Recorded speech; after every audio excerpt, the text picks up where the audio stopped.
देवभूमि के सबसे बड़े लीडर से संवाद और सम्मान का ये महामंच है news 18 Uttar Pradesh Uttarakhand Titans. I would like to invite on stage Dr. Nishi Bharji, Doctor of Oriental Medicine in Acupuncture in the category Oriental Medicine and Acupuncture. जोरदार ताली स्वागत अभिनंदन डॉक्टर निशी भट्ट जी का। Doctor Nishi Bhatt ji oriental medicine और एक्यूपंक्चर की डॉक्टर हैं। वे holistic neurological treatments की विशेषज्ञ भी हैं। G20 में भी रिप्रेजेंटेटिव रही हैं इंडिया की तरफ से for holistic health and gender equality and disability right के लिए। डॉक्टर निशी, सबसे पहले मैं आपसे जानना चाहूंगी, आप जिस फील्ड में काम कर रही हैं, बहुत कम लोग हैं जो इस फील्ड के बारे में जानते भी हैं।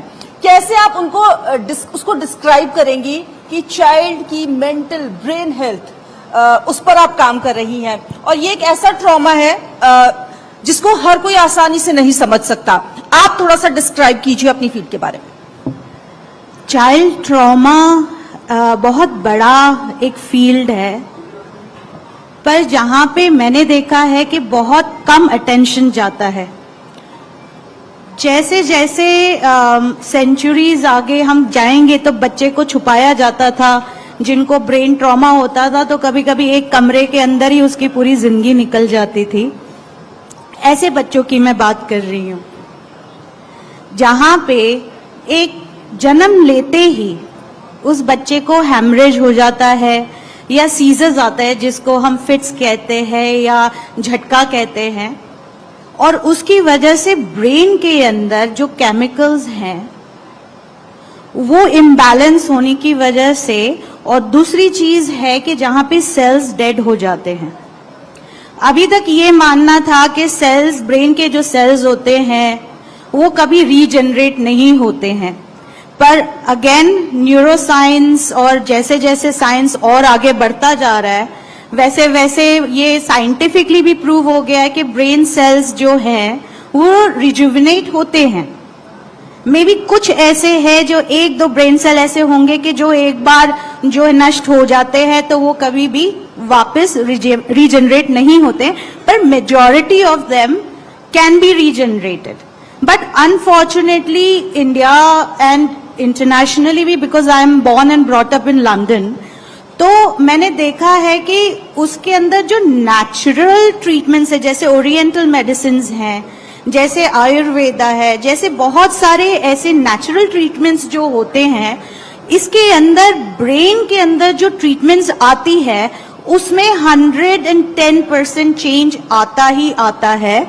आई वोंट से 100% ब्रेन पूरा काम करता है, depends on the injury, but we have seen जो हम ओरिएंटल मेडिसिन जो हम प्रैक्टिस करते हैं, एक्यूपंक्चर में प्रैक्टिस करती हूँ, मेरे पास बहुत दूर दूर से बच्चे आते हैं, और हमने देखा है कि जैसे ही हम ट्रीटमेंट देने लगते हैं उसके अंदर उसके जो इमोशंस है, कॉन्शियसनेस है, वो इवॉल्व होती है। ज्यादातर मेडिकल साइंस क्या करता है, उनकी सिर्फ मूवमेंट का देखता है कि अरे ये बच्चा चलने लगा, बैठने लगा, पर व्हाट अबाउट इमोशंस? हम सारे इंसान हैं जो इमोशन से ही जीते हैं, इमोशन से ही हम सेंसेशंस को अंडरस्टैंड करते हैं। तो अगर एक बंदा जब कॉन्शियसनेस में आ जाता है तो ऑटोमेटिकली ब्रेन जो है वो रिजुविनेट होने लगता है, and that is what I have seen through. जैसे अगर किसी बच्चे को सिंड्रोम है, जेनेटिक सिंड्रोम्स जो आते हैं, डीएनए क्यों हमारा जो है वो और खराब होने लगा है। पहले हमारा परदादा है, उनके डीएनए इतने खराब नहीं थे जितने अब जेनेटिक सिंड्रोम्स दिख रहे हैं। So one of the reasons is the lifestyle, another is we are becoming an emotional less society. अगर कहेंगे कि हाँ बच्चा अगर कहीं पे फिट्स आ रहे, किसी इंसान को कुछ हो रहा है, तो हम हमारी गाड़ी चलाते रहते हैं, हम रुकते नहीं है, राइट? तो ये इमोशंस जहां तक हम लोग अंडरस्टैंड करें कि ह्यूमन होना ही अपने आप में एक बहुत ही बड़ी चीज है, and that's what makes us different from other animals, another species, right? तो जब हम काम करते हैं ये बच्चों के साथ, तो पहली चीज हम करते हैं कि इनकी रिकग्निशन, इमोशंस, उनके मदर के साथ बॉन्डिंग कैसे हम बनाएं। कैसे वो माँ जिसने बच्चे को जन्म दिया, पर वो बालक जो है वो कभी रोया नहीं, ना तो उसको कभी माँ बोला है, ना तो कभी खाना खाया, ना तो वो कभी सोया है, बस रात भर वो रोता रहता है. So imagine that child. आज हम जब ट्रीटमेंट देते हैं तो तुरंत जो है सीजर्स जो है, हम लोग जैसे सर डायग्नोसिस के अंदर है, so we use the proper western diagnosis, medical diagnosis, जहां पे पहले हम देखते हैं कि कौन सा सीजर, जैसे वेस्ट सिंड्रोम है. वेस्ट सिंड्रोम मेडिकल साइंस के अंदर वेस्ट सिंड्रोम का कोई भी इलाज नहीं है, but when we give the treatment, तुरंत विद इन वन थेरेपी उसका जो ईजी है वो तुरंत चेंज आ जाता है, right. So imagine that mother जो 6 महीने से 1 साल से 2 साल 3 साल, depend on the age of the child, जो कभी सोई नहीं है, and then they hear the child completely sleeping. ठीक है. And then when he wakes up there is no fits, there is no seizures. बहुत इम्पोर्टेंट है जिस तरीके से आपने बताया कि आजकल ध्यान नहीं दिया जा रहा है, और बच्चे के मेंटल स्टेटस को समझना अपने आप में एक बड़ा चैलेंज होता है उन पेरेंट्स के लिए भी जो जिनके बच्चे इस तरह की बीमारी से डील कर रहे होते हैं. मैं बहुत टाइम से WHO से जुड़ी हुई हूँ और ह्यूमन राइट्स एसोसिएशन से जुड़ी हुई हूँ. आज अगर हम स्टेज की बात करते हैं, यहाँ पे एक छोटी सी ऑब्जर्वेशन है कि अगर हम में से कोई भी डिसेबल होता तो ये स्टेज पे नहीं आ पाता, ठीक है. सेकेंड थिंग, जेंडर इक्वालिटी में अगर देखने जाए तो सारे हमारे जितने भी पैनलिस्ट है उसमें से मैं सिर्फ अकेली फीमेल हूं, ठीक है. सो दिस शोज के अभी भी बहुत सारा काम करना है when we are talking about equality. अगर हम चलते फिरते जेंडर्स में भी अगर ये इनइक्वालिटी है तो आप सोचो कि जो बच्चे नहीं चल पाते हैं, बोल नहीं पाते हैं, देख नहीं पाते हैं, उनके लिए क्या सुविधाएं हैं, क्या स्कूल्स जो इंडिया में है.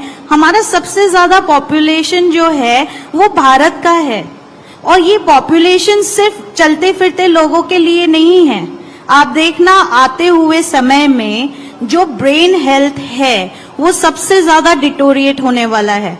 जेनेटिक इश्यूज सबसे ज्यादा बढ़ने वाले हैं because we are self consumed. हम किसी के बारे में सोचते नहीं है अपने सिवा, ठीक है. और जैसे जैसे हम ये और इंटरनल होते जाएंगे वैसे वैसे हमारे जेनेटिक सिंड्रोम्स अपने बच्चों के अंदर बढ़ते जाएंगे. जो मदर्स हैं अगर वो अपने आप को एक्सप्रेस नहीं कर पाई तो वो बच्चे जो बॉर्न होते हैं वो भी एक्सप्रेशनलेस होंगे. So it is very important कि अगर जेनेटिकली हम चाहते हैं कि बच्चे जो है वो साउंड पैदा हो, उनके अंदर सारे इमोशंस हो, कॉन्शियसनेस हो, तो इट इज वेरी इंपॉर्टेंट कि हम पहले हमारा ब्रीदिंग देखें. क्योंकि स्ट्रेस लेवल जो हो वो क्रॉनिक स्ट्रेस लेवल बन गया है. It is not a normal. क्योंकि पहले ये होता था कि हम दोस्तों के साथ मिलते थे, हम लोग बाहर जाते थे, we were being very active. अब सारा जो हमारा सर्कल हो गया वो सोशल मीडिया हो गया है. Everything is about social media. If you're wearing something, how do I look on social media? How do I present myself in front of... But nobody is talking about how comfortable I am. How comfortable are you in your skin? Botox लगा रहे हैं. You know, there is so much chemicals that are going in a female because of their insecurities. और यही चीज उनके बच्चों के अंदर क्या क्या जा रहा है. Because this is what is changing genetics. This is what is happening today's generation is कि genes जो है वो weak होते जा रहे because mind weak होता जा रहा है. And when that breathing is happening, जहाँ पे हम deep breathe करते हैं तो उसमें हमारे genetics जो हैं वो alive होते हैं. Okay? So अगर हम इंसान को जब देखते हैं कि जिंदा और मुर्दा कब है तो हम पहली चीज क्या देखते हैं कि सांस ले रहा है या नहीं ले रहा है, राइट? तो how come we are not giving importance to the breath work? अगर लेडी अगर प्रेग्नेंट है, so why is that communication not open with the husband कि आज उसको क्या एहसास हो रहा है? Right? So those emotions are very vital.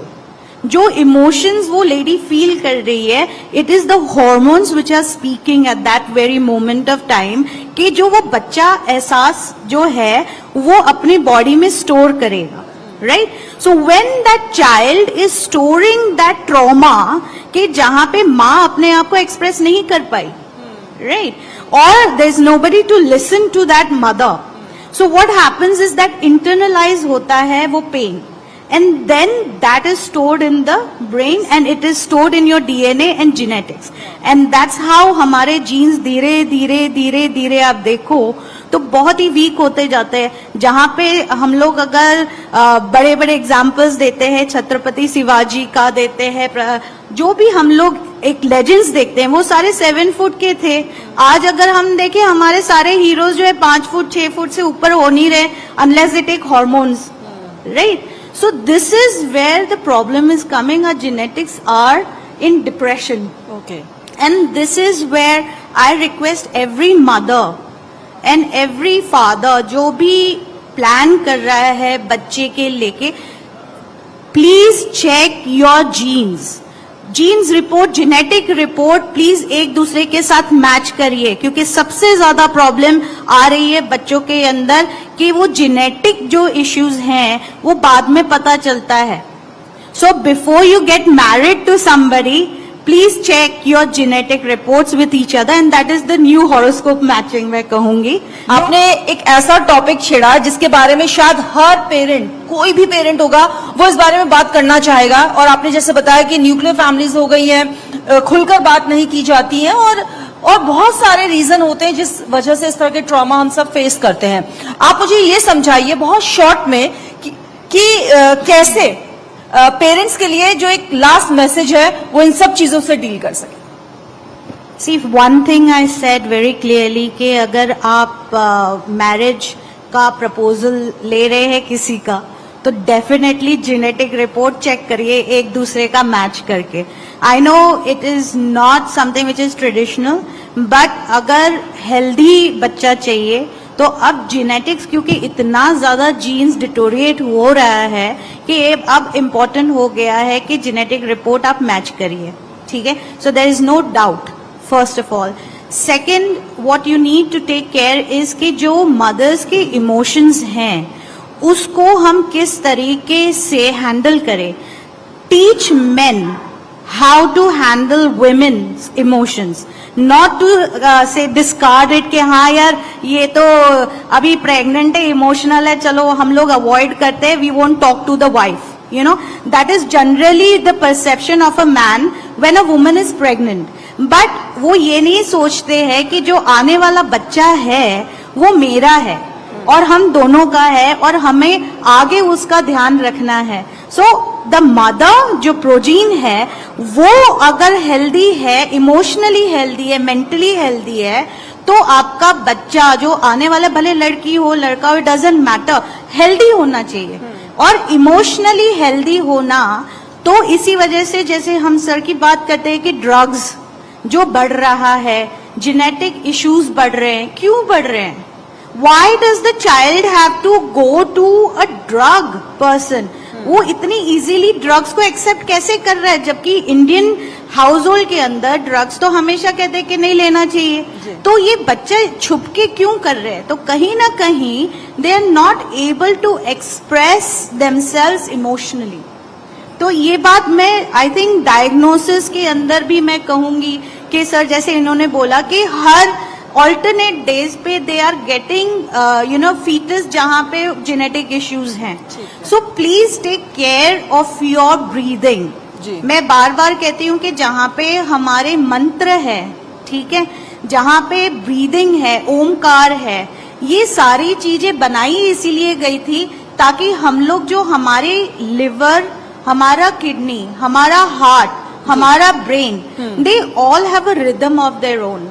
ठीक है, तो जैसे अगर हम ओम बोलते हैं तो ओम का जो है it is a universal sound जो हम सबको पता है. डॉक्टर निशी, मैं ये समझ पा रही हूँ कि हमें अपनी जड़ों से जुड़ना बहुत ज्यादा जरूरी है. जो चीजें हम भूल गए हैं और उनको एक बार फिर से रिवाइव करने की जरूरत है। एब्सोल्युटली। और ठीक है। दूसरी चीज मैं ये जरूर कहूंगी कि देखो हम उत्तराखंड के वासी हैं जी। और हमारे पास जो नेचुरल रिसोर्सेज हैं वो किसी के पास नहीं है पूरे बिल्कुल, भारत के अंदर। उनको एक बार फिर से जीने की जरूरत है। बहुत बहुत अगर- शुक्रिया Thank आप you. तीनों का ही इस डिस्कशन में शामिल होने के लिए और बताने के लिए कि कैसे जो हम सबके सामने चैलेंजेस हैं हम उनसे उबर सकते हैं। Thank you for sharing your valuable insight. आप सबके योगदान सराहनीय हैं और इसके साथ में news 18 business head Ashutosh Tripathi ji को मंच पे बुलाना चाहूंगी।